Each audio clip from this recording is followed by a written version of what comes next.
नमस्कार, हमारे चैनल में आपका स्वागत है। मैं हूं रामचंद्र मौर्य। साथियों, अगर आप पहली बार हमारा वीडियो देख रहे हैं तो चैनल को सब्सक्राइब कर लीजिए और सामने की घंटी दबा दीजिए ताकि हमारा विश्लेषण से संबंधित दैनिक वीडियो आपको तुरंत मिल सके। धन्यवाद। आज हम चर्चा करेंगे हरियाणा चुनाव पर। हरियाणा जम्मू कश्मीर पर चुनाव चल रहे हैं और 5 अक्टूबर को हरियाणा में चुनाव होगा। 3 अक्टूबर को चुनाव प्रचार थम जाएगा और 5 को वोटिंग होगी। 3 तारीख तक राहुल गांधी भारत जोड़ो यात्रा, न्याय यात्रा की तर्ज पर रथ यात्रा शुरू करके कांग्रेस की आंधी को सुनामी में बदल देना चाहते हैं। सुनामी में बदलने का मतलब कि अभी जो अनुमान लगाया जा रहा है कि 55 से 60 सीटें कांग्रेस को आ रही हैं, इन 60 सीटों को 70 से 75 सीट ले जाने का इरादा है राहुल गांधी का। और इसी वजह से मास्टर स्ट्रोक शुरू कर दिया है राहुल गांधी ने। इसे सियासी इवेंट तो माना ही जा सकता है। कांग्रेस के लोग सर्जिकल स्ट्राइक भी नाम दे रहे हैं और कह रहे हैं कि घर में घुस के मारा जाएगा।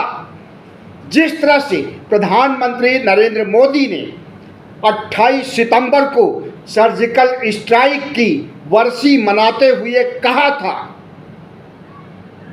कि हमने पाकिस्तान के घर में घुस करके मारा है, सर्जिकल स्ट्राइक 28 सितंबर को करके, उन्हीं की तर्ज पर कांग्रेसी नेता हरियाणा में भारतीय जनता पार्टी के नेताओं के घर में घुस करके सर्जिकल स्ट्राइक के तहत मारने का काम करेंगे।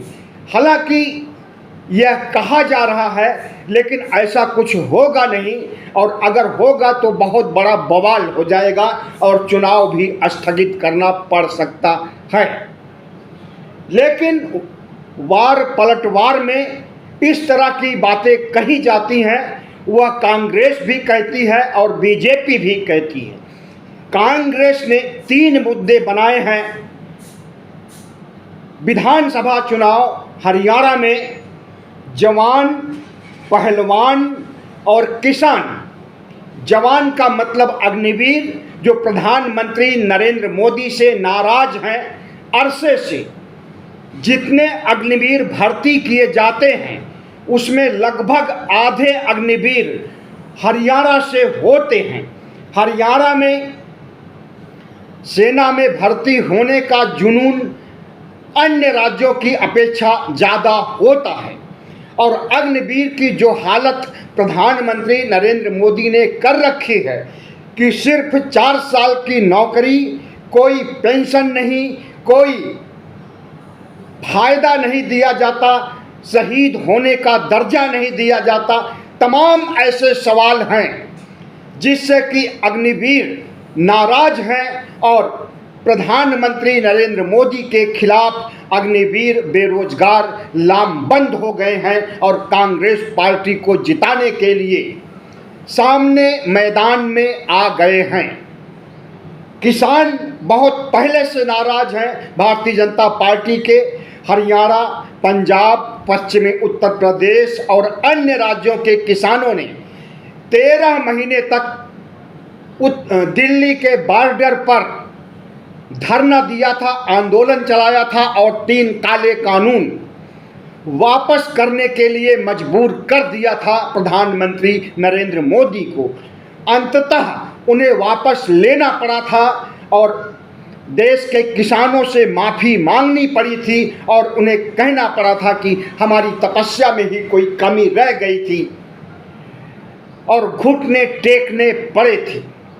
तो प्रधानमंत्री नरेंद्र मोदी के सामने किसानों की समस्याएं आज भी उसी तरह से विद्यमान हैं जिस तरह से 1 साल का आंदोलन होने, 13 महीने का आंदोलन होने और उसमें 750 किसान मारे जाने के बाद लगा था कि किसानों ने जीत लिया जंग, लेकिन जीत नहीं सके थे। सिर्फ 3 काले कानून वापस करा सके थे, बाकी मांगे नहीं मांगी गई थी। और उन मांगों के लिए हरियाणा के किसान लगभग 1.5 साल से बॉर्डर पर संघर्षरत हैं। उसमें कई मौतें भी हुई हैं और जिस तरह से खट्टर सरकार ने, नायब सैनी सरकार ने निर्दयता पूर्वक किसानों पर लाठी चार्ज किया है, उनकी मांगे नहीं मानी गई है, उन्हें मवाली देशद्रोही आतंकी खालिस्तानी कहा गया है। इसका बदला चुकाने का समय लोकसभा चुनाव के दौरान भी आया था और भारतीय जनता पार्टी की बड़ी हार हुई। 10 में सिर्फ 5 सीटें उसे मिल सकी थी। वोट प्रतिशत कांग्रेस का ज़्यादा रहा, लेकिन अब निर्णायक चुनाव जो विधानसभा का हो रहा है 5 अक्टूबर को, इसमें किसानों ने ठान लिया है कि एक मुश्त वोट भारतीय राष्ट्रीय कांग्रेस को देना है और कांग्रेस की सरकार बनानी है। कांग्रेस ने अपने घोषणा पत्र, संकल्प पत्र में जाहिर कर दिया है कि वह एमएसपी की गारंटी सहित तमाम मांगों को मानेगी सत्ता में आने पर। तो उस कांग्रेस पार्टी को सत्ता में लाने के लिए जिस तरह से किसान मुस्तैदी से समर्थन कर रहे हैं कांग्रेस का, हमें लगता है कि उससे बड़ी जीत होने वाली है। और जो आंधी, हवा और सुनामी की बात कही जा रही है, वह सुनामी ही आने वाली है। सुनामी की बात गोदी मीडिया कह रहा है, जो गोदी मीडिया नरेंद्र मोदी के चरणों में लोटपोट होता है और भारतीय जनता पार्टी को जिताने में कोई कोर कसर नहीं छोड़ता है।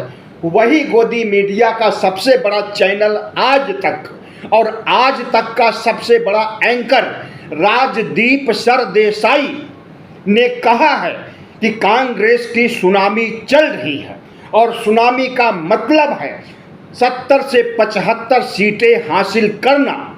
तो जब गोदी मीडिया भी मान चुका है कि कांग्रेस के पक्ष में सुनामी चल रही है और 70-75 सीटें हासिल हो रही हैं, तो आप अनुमान लगा सकते हैं कि किस तरह से हरियाणा का चुनाव पलट गया है। लोकसभा चुनाव में जिस तरह से भारतीय जनता पार्टी की हार हुई थी, उससे कहीं बड़ी हार, या यूं कहें कि दिल्ली जैसी हार होने जा रही है भारतीय जनता पार्टी।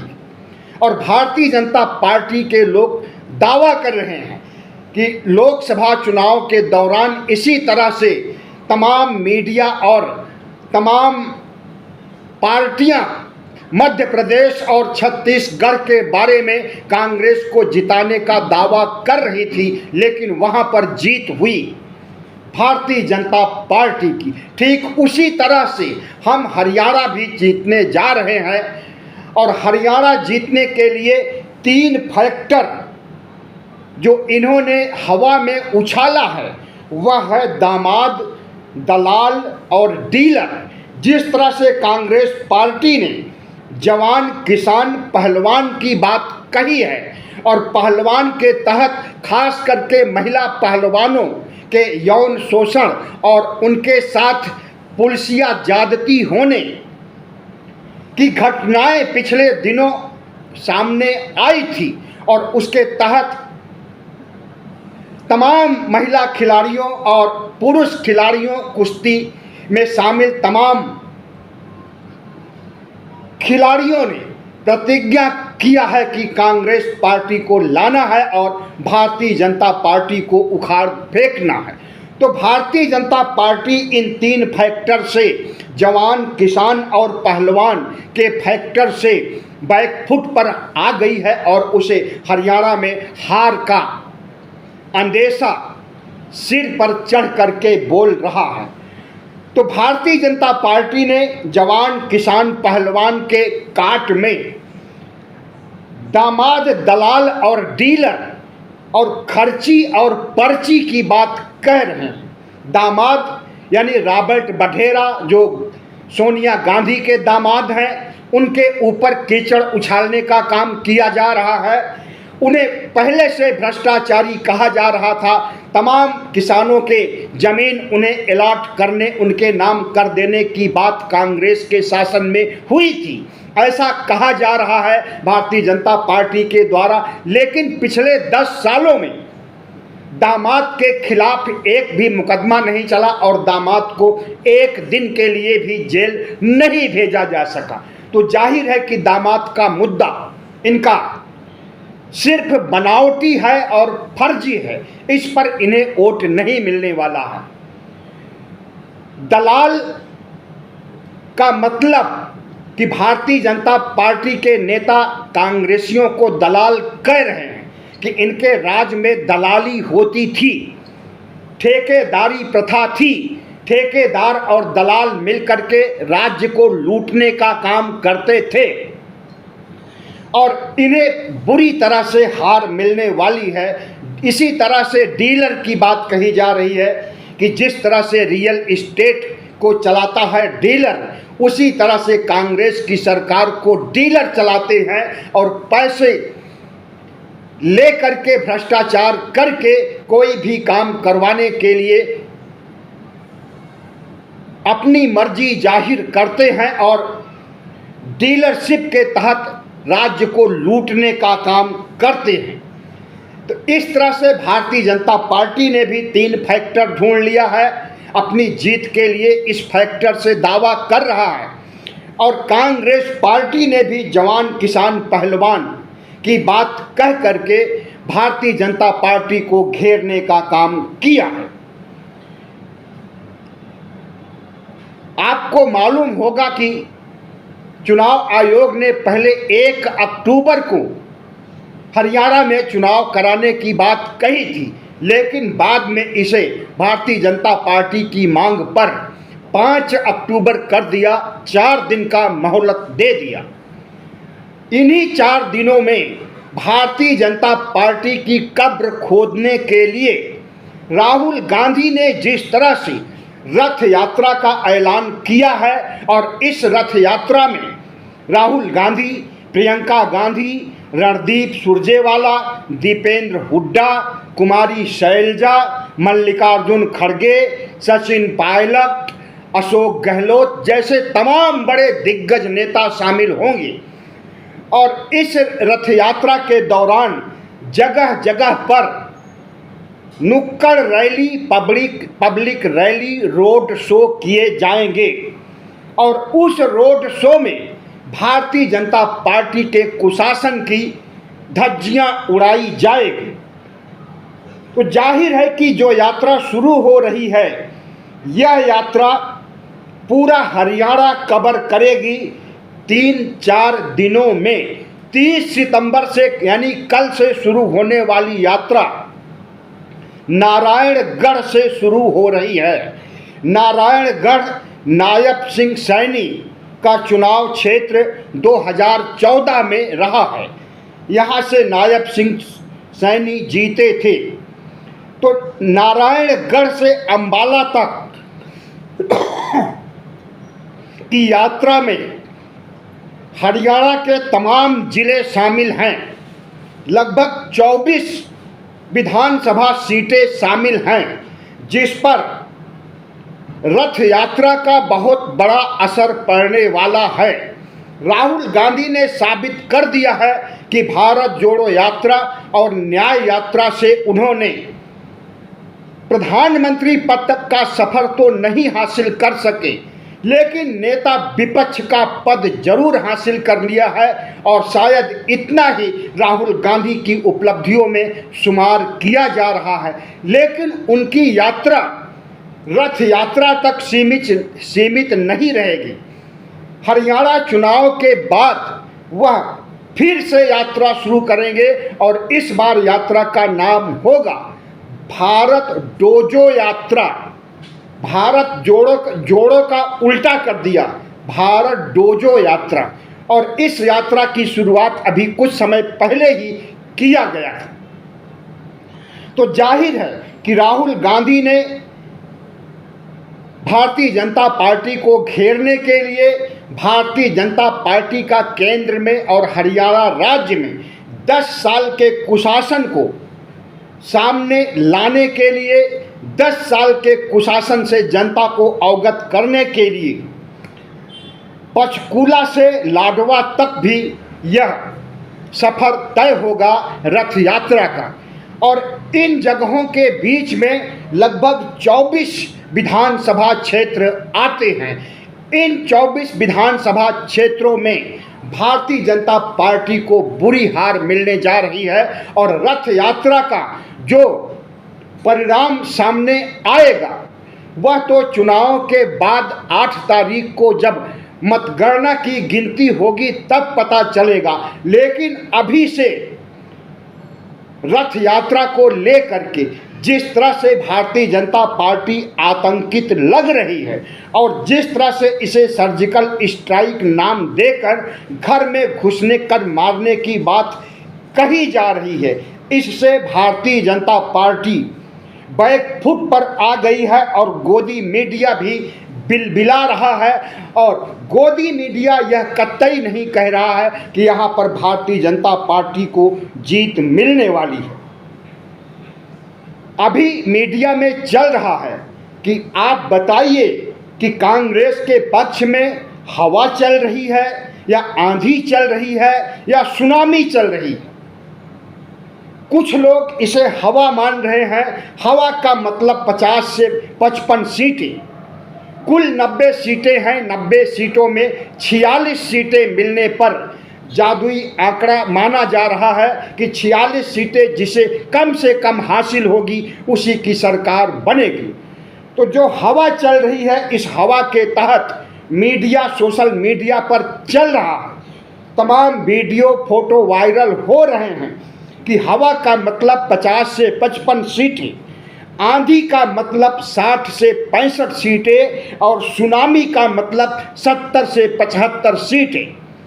अगर 75 सीटें कांग्रेस को आ जाएगी तो कांग्रेस की यह हरियाणा के इतिहास में बहुत बड़ी ऐतिहासिक जीत होगी और इसी जीत की तरफ कांग्रेस बढ़ रही।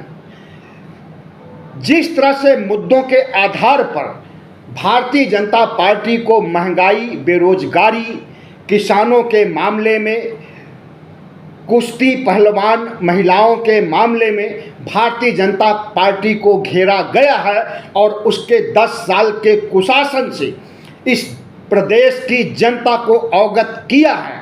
पूरे हरियाणा में निश्चित रूप से कांग्रेस की आंधी चल रही है और अगर यह रथ यात्रा ठीक ढंग से संपन्न हो गई, कोई विघ्न भारतीय जनता पार्टी की केंद्र सरकार नहीं उत्पन्न करती है, अमित शाह और प्रधानमंत्री नरेंद्र मोदी किसी तरह की विघ्न बाधा नहीं उत्पन्न करेंगे, तो यह आंधी निश्चित रूप से सुनामी का रूप ले लेगी और 70 से 75 सीटें लाएगी।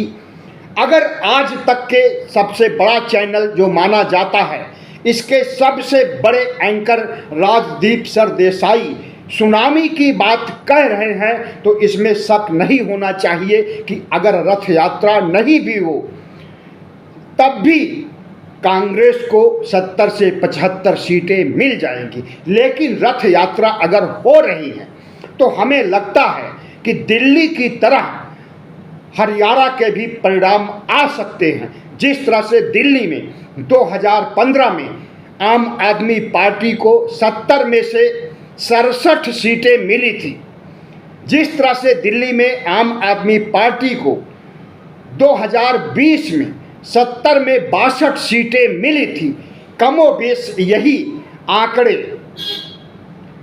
हरियाणा के चुनाव में देखे जाएंगे और भारतीय जनता पार्टी की बुरी हार होगी। और अगर जम्मू कश्मीर तो पहले से भारतीय जनता पार्टी मान चुकी है कि वह हार रही है। कश्मीर में तो उसने अपने प्रत्याशी ही नहीं उतारे हैं। जब प्रत्याशी ही नहीं उतारे हैं, चुनाव के पहले ही हार मान लिया है जम्मू कश्मीर में, तो जम्मू कश्मीर भी हारेगी भारतीय जनता पार्टी और हरियाणा भी हारने जा रही है। और अगर महाराष्ट्र और झारखंड चारों राज्यों में भारतीय जनता पार्टी की हार होगी तो समझ लीजिए कि नरेंद्र मोदी की सरकार ढह जाएगी। ज़्यादा समय नहीं, नवंबर में अधिसूचना जारी होने वाला है। चुनाव आयोग महाराष्ट्र में जा कर के चुनावों का जायजा ले रहा है, झारखंड में भी चुनावों का जायजा ले रहा है। 2-3 दिन में या 4 दिन में महाराष्ट्र और झारखंड की भी अधिसूचना जारी हो जाएगी, चुनाव तिथियों की घोषणा हो जाएगी। आरएसएस का नज़र है कि वह अगर चारों राज्यों में चुनाव हारती है और भारतीय जनता पार्टी के शीर्ष के नेता मोदी और शाह की बड़ी हार होती है तो केंद्र की सरकार भी गिरेगी और भारतीय जनता पार्टी को आरएसएस अपने कब्जे में ले लेगा और अपना अध्यक्ष बना करके, भारतीय जनता पार्टी का अपना अध्यक्ष आरएसएस बना करके मोदी शाह की विदाई कर सकता है। मोदी को झोला उठाना पड़ सकता है या फिर मार्गदर्शक मंडल में जाना पड़ सकता है। बहुत बहुत धन्यवाद। हमारे चैनल को सब्सक्राइब कीजिएगा, लाइक कीजिएगा और शेयर कीजिएगा।